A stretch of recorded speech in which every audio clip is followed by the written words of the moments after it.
great big detour here. Typically I would head straight for that white building in the corner there, but we've got a lot of traffic on the water here, so I'm simply going to go around everybody and we'll talk about it a little bit from a distance away here.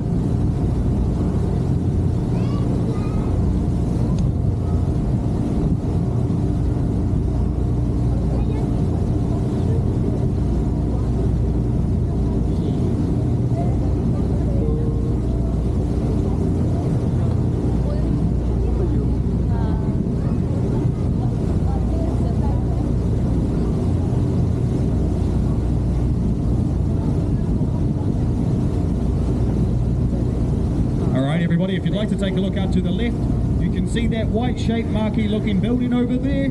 That location is 2 Mile Bay Sailing Centre, and it is situated directly in the middle of 2 Mile Bay.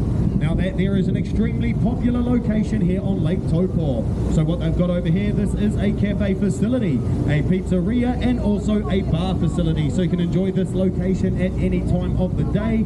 And it is also one of the best locations to enjoy a beautiful sunset out here on Lake Taupo. So once again, 2 Mile Bay Sailing Centre, situated directly in the middle of 2 Mile Bay.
It is just out to the left-hand side of the boat once again, and what we've got over here is a large grassy reserve and a public boat ramp. The name of this location here, 3 Mile Bay. Now, taking a look up ahead of us to the next point up there, that location up there, that is known as 4 Mile Bay. Now, I do not know if anybody else there has begun to notice a pattern yet or not, but back there we went by 2 Mile Bay. Up ahead of us we have got 3 Mile Bay, and then we've also got 4 Mile Bay. And then around the corner approximately 1 more mile, we have also got 5 Mile Bay. So one thing we can say for sure is that the people that come up with all the namings of along these bays here, they were not very creative at all. But there is a very simple explanation, and I will let you all know this now. So all these bays along here, these were the distances of the original post office back in the township of Taupo. So if you worked for the postie back then and unfortunately you drew the short straw in the morning, well then you had to take this great big hike all the way out to 5 Mile Bay to deliver their mail. Coming back to 4 Mile Bay, just over to the left ahead of us, that location is more commonly known as Whariwaka Point. And the translation from Whariwaka, it is simply houseboat. So how that location over there got that name originally, it was from the early inhabitants of the lake, the Ngāti Tū Wharetoa. So they were rowing their waka along the lake one day when they landed on the shores over there. They then proceeded to flip their waka upside down to seek shelter, hence the name Whariwaka or houseboat. Now also that location has been mentioned for a very vigorous battle which occurred approximately 350 years ago. Now that battle there, it was between the local iwi, the Ngāti Tū Wharetoa, and another tribe in the area of the time. So these stories here, they are passed down through the generations of the Ngāti Tū Wharetoa.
If you'd all like to take a look out directly ahead of us, off into the distance towards the middle of the lake, you will all begin to notice that dome-shaped looking island out there.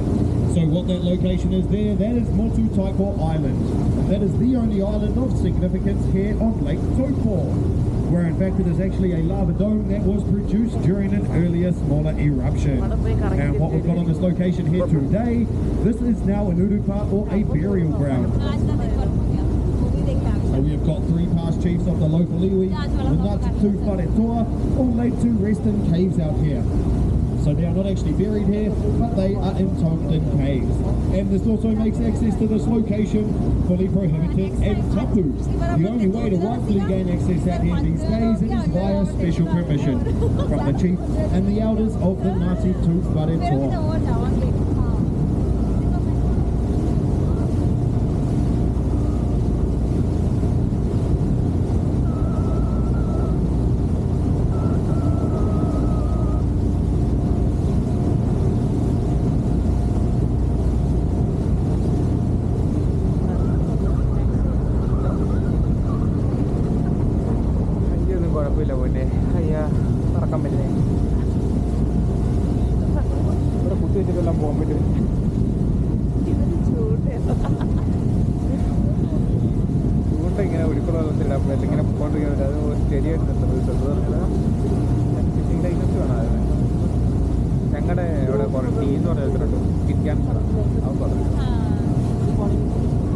ഒരു season ഉണ്ട്. അപ്പോൾ എന്തോരാണത് വേണം പിടിക്കാം, അല്ലാതെ പിടിക്കാൻ പറ്റാം.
Alright everybody, I'll now give you all a bunch of stats on the size of Lake Taupo.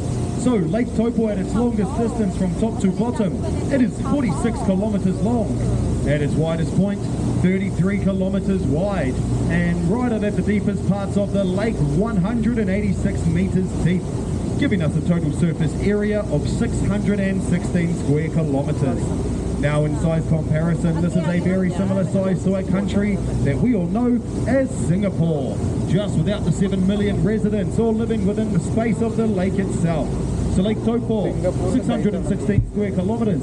Singapore, 720 square kilometres.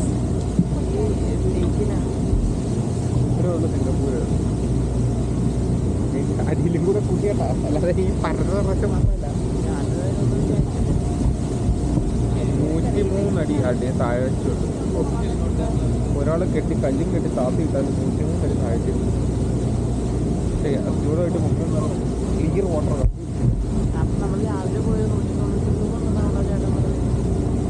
അടിയോ അതൊന്നും അതിൻ്റെ അടിയിൽ നിനക്ക് കാണാൻ പറ്റില്ല, ഇതിനടി കാണുന്നില്ല. 103 കിലോമീറ്റർ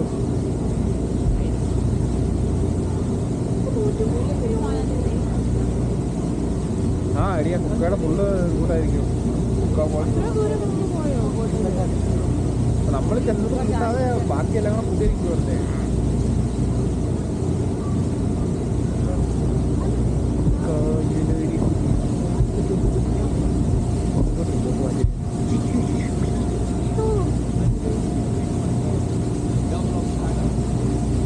അവിടെയൊക്കെ വീടുണ്ട്.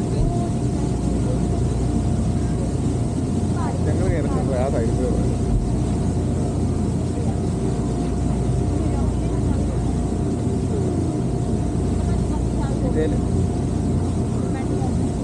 ഇന്ത്യയിലെ ലൗഡിയുടെ കെട്ടിനെ കൊണ്ടുവരാൻ ഞാൻ കാണാത്ത നോക്കുന്നുണ്ട്. ഞാൻ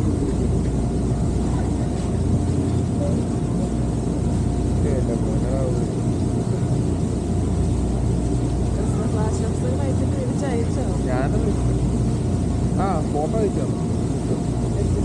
അവർ 3 പേരും കൂടെ ക്രിസ്മസിൻ്റെ ഡ്രസ്സിൻ്റെ ലവ്ലി അവർ 4 പേരും മുമ്പ് കൊച്ചു കെട്ടിയവനെ ലവ്ലി ആയിരുന്നു. 4 പേര് അറിയില്ലായിരുന്നു. ഒരു വള്ളിയിലൊന്നും പോയിട്ടോ ഇത്രയോട്ടം നമുക്ക് പനിയിട്ടുണ്ട്.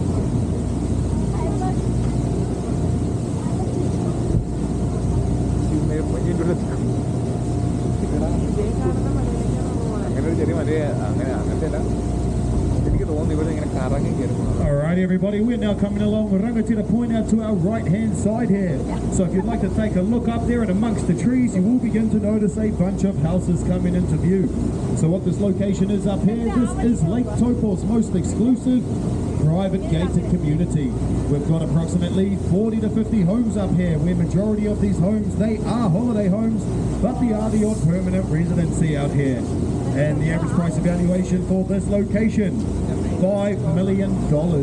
And also this private gated community here, they are fully equipped with 2 private boat ramps, a helipad up the top there, multiple wine cellars and some of the larger homes, and a few tennis courts. Alright everybody, we are almost at the beautiful Māori Rock carving, so we are just around the next point up ahead of us. So when we initially arrive at the carvings everybody, I will put the front of the boat in towards the carvings first. You can get your first views and photos from the front of the boat down there and also through the windows upstairs. While we are sitting there, one of my team will be giving us all an absolutely amazing commentary on the area, so I do highly recommend that you all listen carefully to the relevant information that we have got to share this evening. വീട് വാങ്ങിക്കണം. മറ്റേ agent മറ്റേ 40 ലക്ഷം രൂപ തോന്നുന്നു വാങ്ങിക്കണം.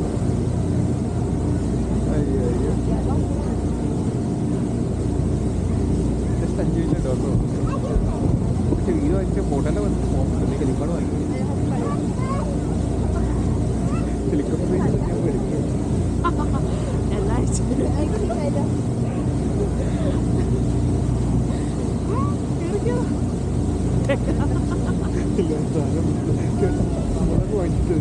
Petrol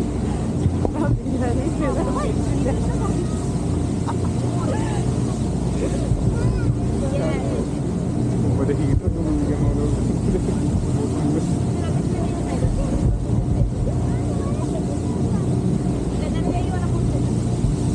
എന്നെ കഷ്ടപ്പാടായിരിക്കില്ലേ?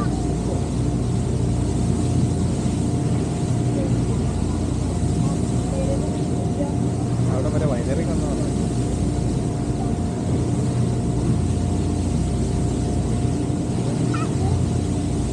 ആൾക്കാർ ഫുഡൊന്നും വാങ്ങിക്കണമെന്നോ നല്ല ഫിഷ് ചെയ്യുക. മറ്റേ വീഡിയോസ് ഫിഷ് ചെയ്യുക.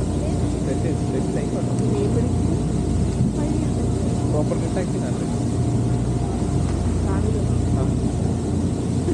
പറയും ഞങ്ങളുടെ സ്വപ്നത്തിൽ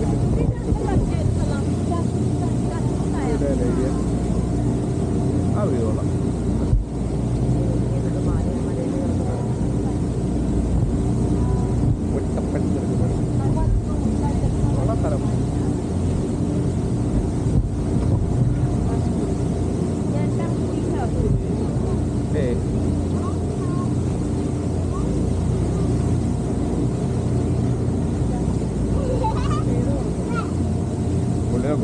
പിടി ബോംബിലെ പോയി സമയത്തിന് അവിടെ എത്തുകയും ചെയ്തു.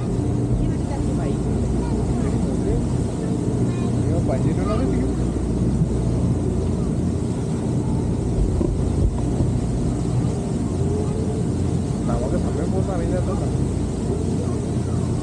Alright everybody, if you'd like to take a look directly ahead of us, up along that hillside, you can see a distinctive ridgeline amongst the trees there.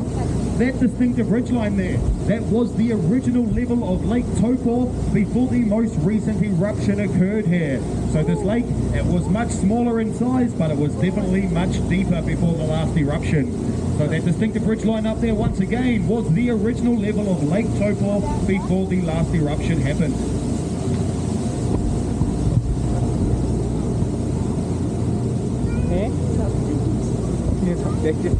എടി അതിന് എത്ര മുതൽ വെള്ളം ഉണ്ടായിരുന്നു ആ മറ്റേ ലൈന് കണ്ടോ ഒരു ലൈൻ പോയിരുന്നുണ്ടോ ആ ഒരു ലെവൽ വന്നിരുന്നുണ്ടോ ഫുള്ള് അത്ര ലെവൽ ഇതുണ്ടായിരുന്നു വെള്ളം ഉണ്ടായിരുന്ന ഇറക്ഷൻ വന്നപ്പോൾ തലയ്ക്ക് താന്നു പോയാ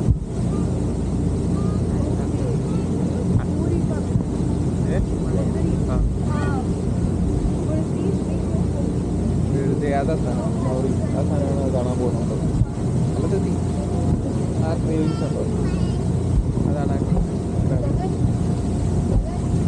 आगे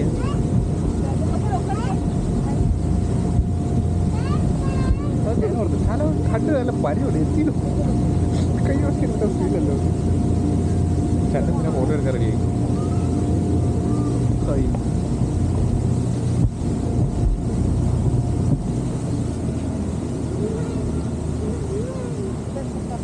ഞാൻ പെണ്ണ് ഇതിങ്ങനെയാണ് അങ്ങനെയാണ് ഇത് വെട്ടി ഇത് ഇങ്ങനെയാണ് ഏതോ ഒരു ശില്പിയാണ് രണ്ട് ശില്പിയാണ് ആ ഒറ്റ രൂപം പറ്റുന്ന ഒരാൾ പിന്നെ സൈഡിലുള്ള കുറേ ദൈവങ്ങളെ വരച്ച് വേറെയാണ്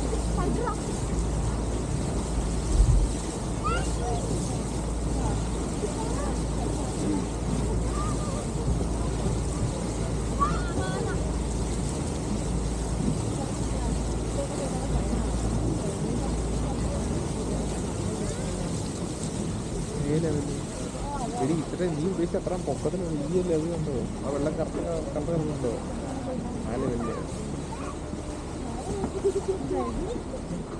വെള്ളം കുറഞ്ഞപ്പോൾ എനിക്ക് കറക്റ്റായി കണ്ടേ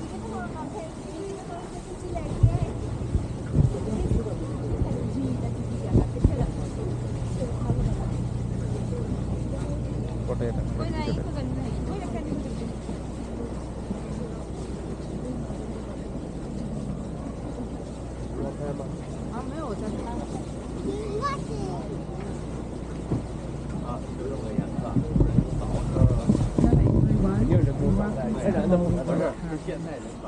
story of the rock harvest of Lansbury begins with the artisan's grandmother, whose name is Steve.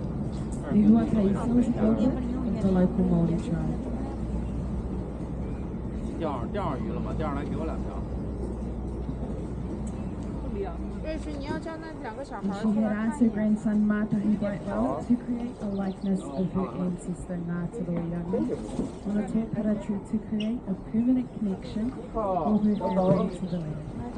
But when Matahi arrived in Taupo, he could not find a tōpara tree suitable enough to carve, so he journeyed out on the lake for inspiration.